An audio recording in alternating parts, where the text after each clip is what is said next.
Hello, everyone.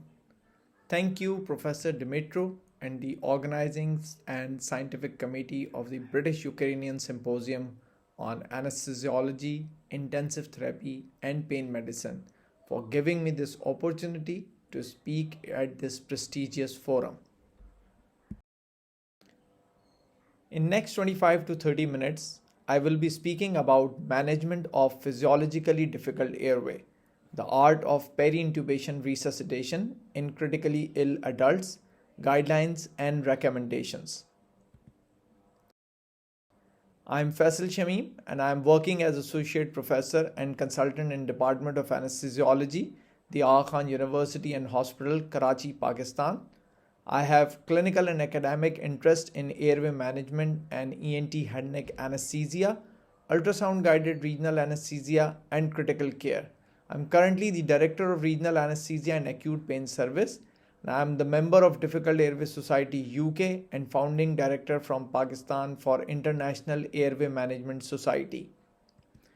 The Aga Khan University Hospital is founded in 1983, the university and the hospital in 1984. It's a tertiary care hospital. Now, if you look at AKU at a glance, we have 6 campuses around 3 continents, the different hospitals at Karachi and then Kenya. We also association with the hospital in the Tanzania. So it's a tertiary care hospital. It's a university who has an undergraduate, postgraduate, and master's program. No conflict of interest in relation to this program or presentation. So why we need specific guidelines for management of critically ill patients for airway management?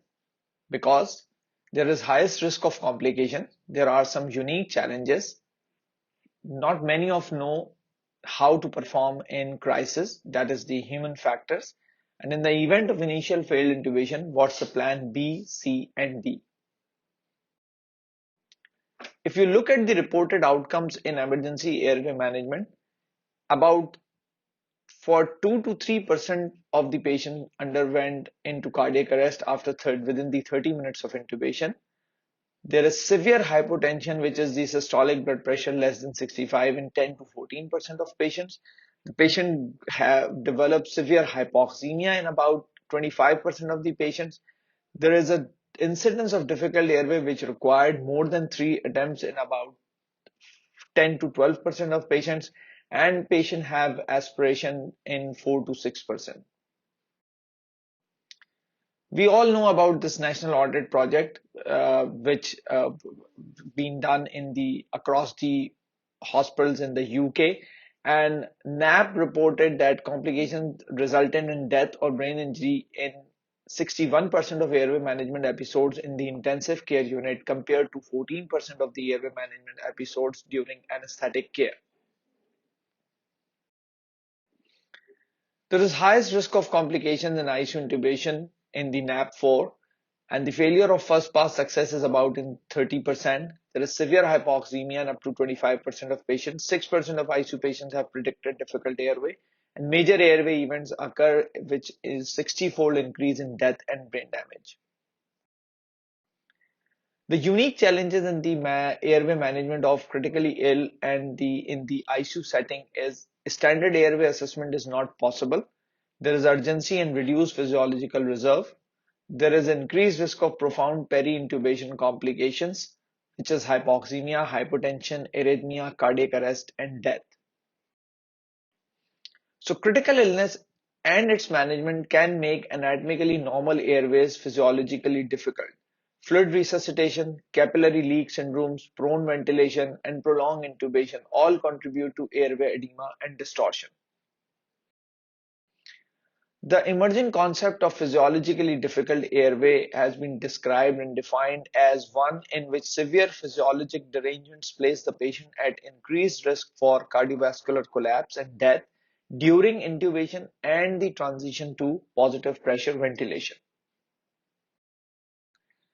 The additional challenges for the person who is doing intubation in ICU is the ICU environment. The advanced airway equipment is usually limited in critical care settings.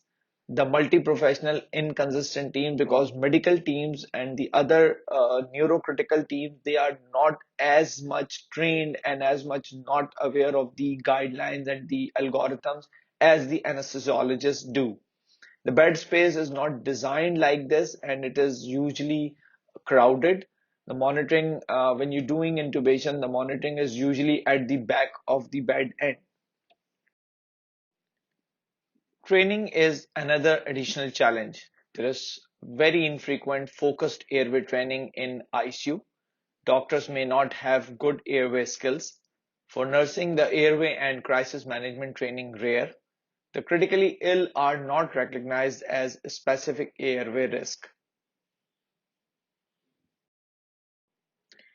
There are some patient factors which may make management of airway difficult in this subset of population. These are usually hemodynamically unstable. They have an aspiration risk. There is pulmonary shunt present, which leads to rapid desaturation on giving the drugs. The optimal positioning is not feasible. The wake intubation is often not considered, and there is no wake up if their intubation fails. Most of the patients have cervical collar because of the trauma and leads to airway edema. Airway management may be made difficult by anatomical or physiological factors, and these notably affect patients in ICU, emergency department, and on the wards.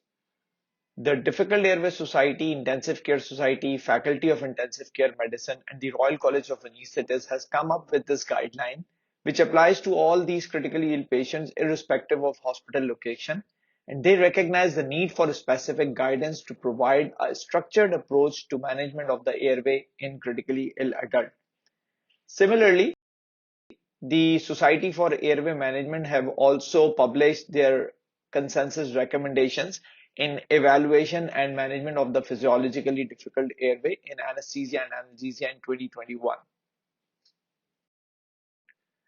So there is a dangerous intersection between critically ill physiology and intubation, and there are 4 P's of peri-intubation resuscitation: pressure, preoxygenation, pH, and pump. The peri-intubation hypotension is a significant sign of impending hemodynamic instability that typically worsens after intubation. There is high risk of significant hemodynamic instability during the peri-intubation period, and the cardiac arrest, as I have described earlier, is also very frequent in ICU intubations. So there is no standard definition for peri-intubation hypotension. The incidence ranges from 0 to 44%.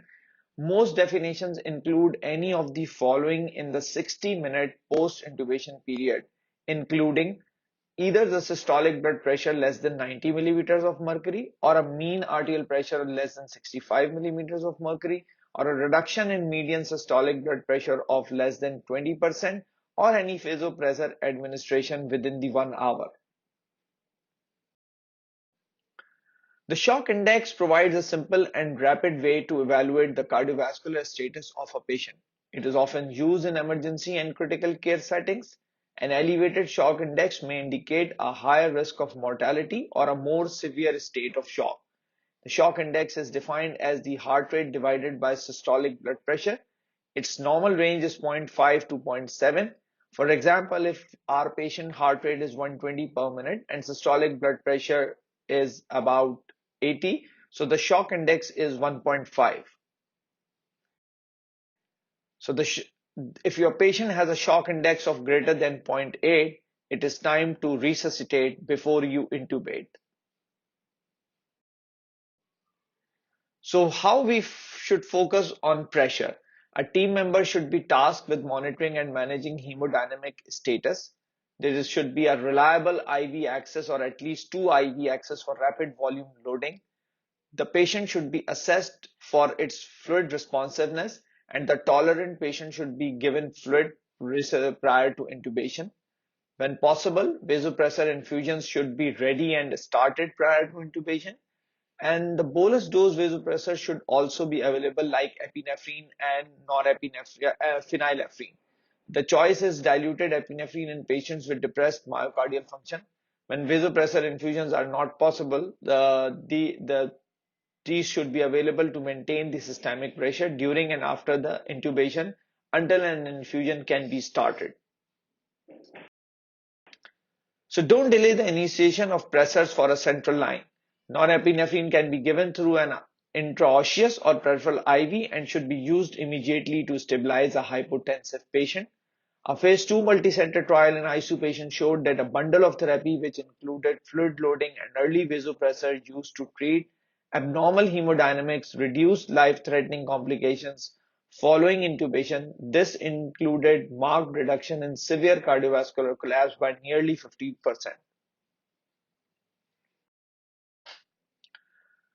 Another P is the hypoxemia, the preoxygenation.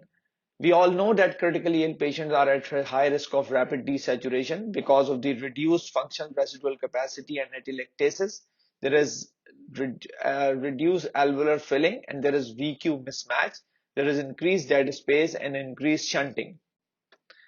So the safe apnea time is the foundation for any safe intubation practice that involves induction and paralytic medications. It is the strategic use of supplemental oxygen, patient positioning, and medication selection to prolong the time between the induction of apnea in your patient and critical hypoxia.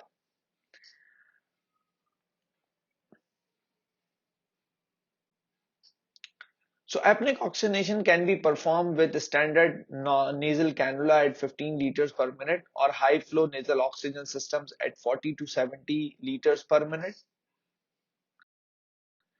The recommendations for pre-oxygenation and patients should be pre-oxygenated in the upright position when possible.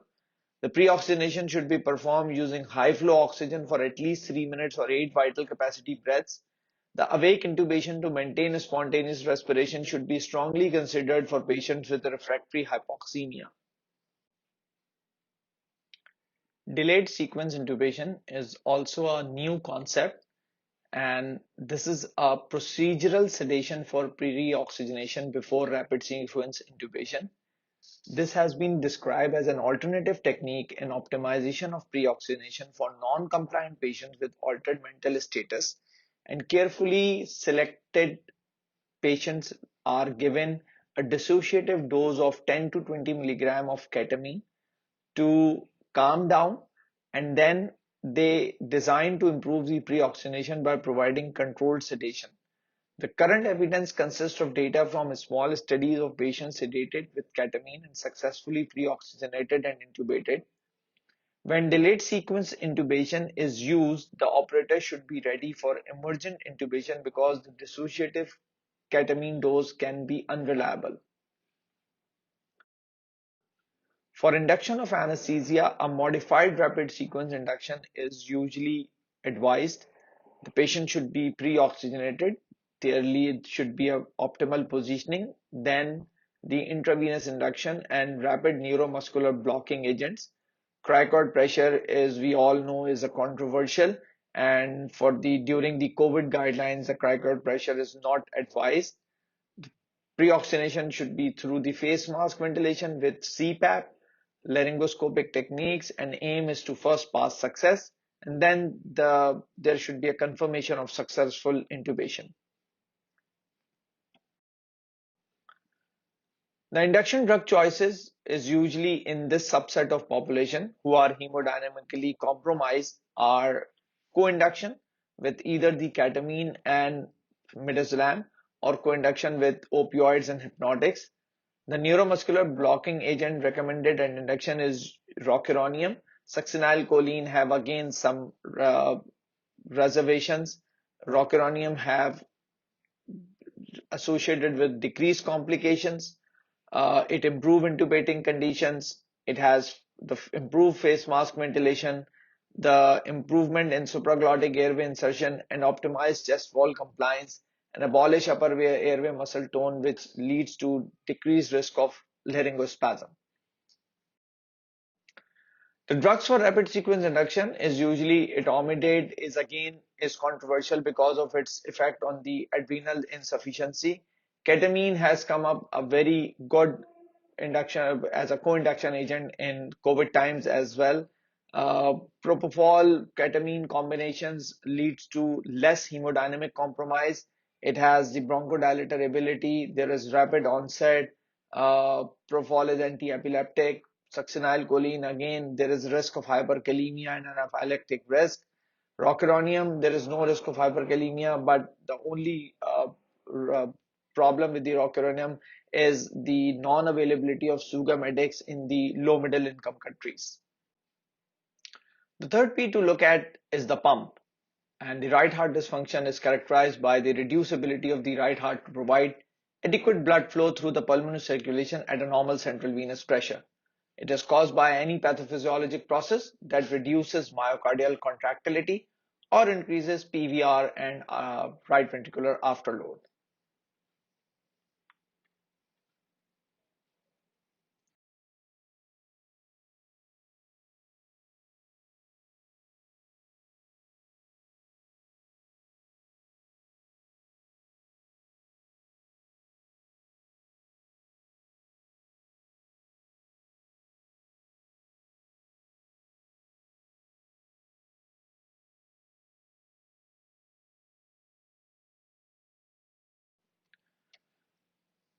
So focus should be on the RV dysfunction and failure. The right ventricular pressure overload can be acutely worsened by increased intrathoracic pressure due to mechanical ventilation or a volume overload. So patients with RV dysfunction, it is recommended to evaluate patients for fluid and vasopressor tolerance. They are fluid intolerant patients. The RV afterload can be reduced with inhaled or intravenous pulmonary vasodilators. Pre-intubation diuresis can be considered in patients with right ventricular volume overload. And last one is the pH, that is the respect the hydrogen ion. There is high risk of decompensation due to volume depletion and inadequate alveolar ventilation after intubation. Patients with high minute ventilation requirement should be considered for awake intubation to maintain spontaneous respiration. So the key points in 4 Ps of peri-intubation resuscitation is the high risk of peri-intubation cardiac arrest. We should treat the underlying cause, that is the most important. The fluids and pressure should be ready at the bedside. The bicarb is controversial. Apnea time can be reduced during intubation by appropriate preoxygenation and use of apneic oxygenation during the intubation. And we should try and attempt to match the minute ventilation. So in preparation of the intubation and airway management for these patients, the team assembly and pre-intubation brief is important. Human factors. Human factors are the most prevalent cause of medical errors and were prominent in NAP4 ICU reports. The factors contribute to potential difficulty like environmental influences, poor communication and decision making. There is complex equipment or devices. So whenever practical, airway equipment should be standardized across the organization. There is high risk interventions require good teamwork, include leadership and followership. And then after the any incidents or event, there is open no blame discussions should be formed part of M&M meetings. Teams can be composed and team leader and the team members must be aware of their roles. Cognitive overload is a particular problem during airway crisis which impairs decision making and performance. The Vortex approach to airway crisis management employs a simple graphic designed to be easily recalled and referred to by stressed clinicians during the process of difficult airway management. It emphasized the importance of avoiding repeated attempts with the same technique when difficulties arise. Cognitive aids, checklists, and algorithms improve performance in a stressful situation and should be prominent wherever airway interventions are performed. This intubation checklist for critically ill adults is developed by this guideline, and this checklist has been modified and being used in the management of COVID patients across the world. Full airway assessment in the most critically ill is often impractical. Cases reported to NAP4 from ICU and emergency department. frequently included failure to assess the airway. De Jong et al. Developed and validated this Macoca score tool in the critically ill patients. To rule out a difficult intubation with certainty, a cutoff 3 was appropriate, allowing optimal negative predictive value and sensitivity. The Macoca score assesses three main factors: factors related to the patient, factors related to pathology, and factors related to operator. Prior to anticipated difficult airway, the physician should commonly palpate neck to identify the presumed location of the cricothyroid membrane, which is also called a laryngeal handshake. In the event of a cannot intubate, cannot oxygenate airway, precise cricothyroid membrane localization is vital to the success of emergency front of neck airway and hence the patient's survival. Ultrasound is now more accurate than palpation and identifying the cricothyroid membrane size, depth, deviation, overlying blood vessels, or thyroid tissue. And the quick bedside ultrasound airway is now ultrasound probes are easily available to mark the cricothyroid membrane. So strategies to improve and maximize first attempt success at intubation in critically ill patients. Positioning for initial airway management: sit or tilt the patient head up 25 to 30 degrees, tilting the whole bed head up in if the patient have a cervical spine injury. Ramping, which is the making the inline of external auditory meatus level with the sternal notch, is very much recommended in obese patients. So laryngoscopy, one laryngoscopy attempt failed, help and front of neck access set should be called. Failed first attempt, maneuvers to improve laryngoscopic view is to use a different device or blade, partial withdrawal of blade, maybe a different operator, suction, and then external laryngeal manipulation and cricoid force should be eased.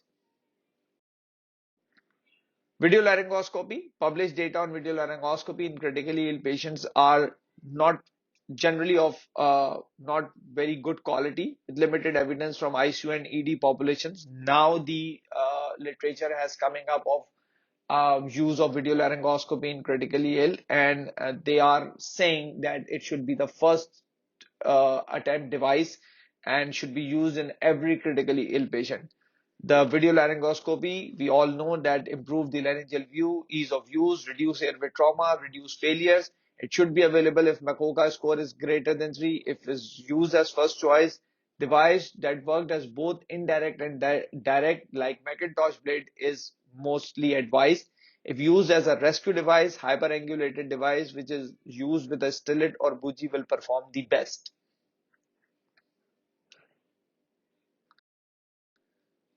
So it is mandatory to use waveform capnography for confirming intubation, because if there is no trace, then there is a wrong place. So plan B is the rescue oxygenation using supraglottic airway or face mask after failed intubation. The supraglottic airway is preferable over face mask ventilation because it enables oxygenation. It has some protection against aspiration, especially the second generation. It facilitates the fiber optic intubation. The guidelines recommend cricoid force is removed before supraglottic airway insertion. And the choice of supraglottic airway, as I have mentioned, that the second generation is recommended for now for all patients, especially the ICU patients. So when there is a difficulty arises, stop, think, communicate after successful rescue oxygenation within a supraglottic airway. Call for help if not already summoned. Optimal course of action depends upon the clinical situation, team's skill set, and the options is, which is very less likely, is to wake the patient, wait for an expert to arrive, single attempt at fiber optic intubation via the supraglottic airway, or proceed to front of neck access.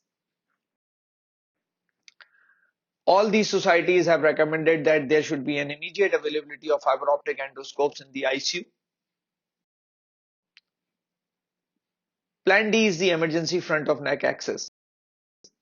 Now, the important considerations for performing the front of neck access or front of neck airway: the transition to FONA has traditionally been poorly understood and unplanned. Delayed transition to fauna because of procedural reluctance is common in airway crisis and is a greater cause of morbidity than complications of the procedure. An explicit declaration of failure facilitates practical and psychological priming for fauna. Priming for fauna refers to formalizing this transition using defined triggers prior to and at the declaration of can't intubate, can't oxygenate scenario.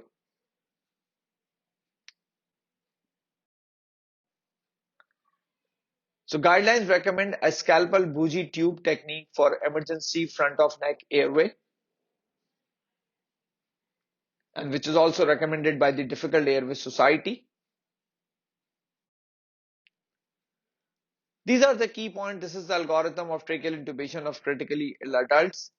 If plan A, plan B, plan C, and then if there is a can't intubate, can't oxygenate scenario in critically ill adults. So the purpose of these guidelines is to provide guidance on airway management in the critically ill, irrespective of location in the hospital, that is clear, practical, logical, and consistent with the current evidence base. This emphasizes the primacy of peri-intubation resuscitation during airway management. It also stresses embracing the best in terms of non-technical skills, modern equipment, and technical expertise. So a 45-year-old morbidly obese man was brought to the emergency department by ambulance for severe dyspnea. He had been feeling ill for the past 3 days and had worsening dyspnea. When he arrived in ICU, his vital signs were blood pressure is about 80/40, pulse is 120 beats per minute, respiratory rate is 35 breaths per minute, temperature is normal, and oxygen saturation is 70%. So oxygen is on 15 liters per minute through the non-rebreathing mask. The IV fluids are given 500 ml. There is diminished breath sound bilaterally with coarse crackles. And when chest X-ray obtained, this shows a bilateral infiltrates. A point of care ultrasound of the heart was performed, which revealed a markedly dilated right ventricle with flattening of the interventricular septum. An IV initiated with 100% of FiO2 with the setting of 20/15 BiPAP setting. Norepinephrine infusion initiated. Inhaled nitric oxide given. ABGs revealed acidosis of 7.25 with a PCO2 of 26 and a hypoxemia of 55. Bicarb is 14. Severe hypoxemic respiratory failure with metabolic acidosis, and it was decided that the safest approach to airway management would be to perform an awake tracheal intubation to preserve spontaneous ventilation and maintain hemodynamics. Ultrasound of airway done with cricothyroid membrane marked. Team brief, equipment prepared and checked.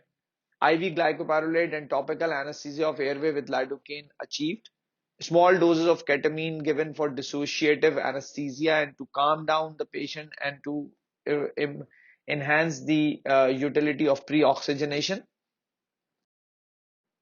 And then the awake intubation through the fiber optic endoscope is done. In the end, I would like to thanks once again. And as an anesthesiologist and intensivist, we always look for the improvisation of our techniques. We look for help. This is the tweet from a UK anesthetist at the time of Brexit.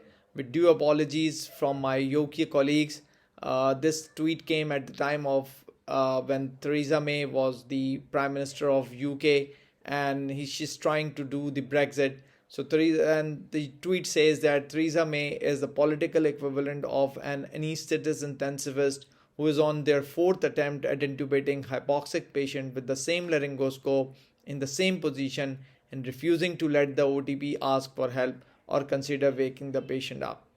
So thank you so much for giving me this opportunity. Goodbye and have a nice day.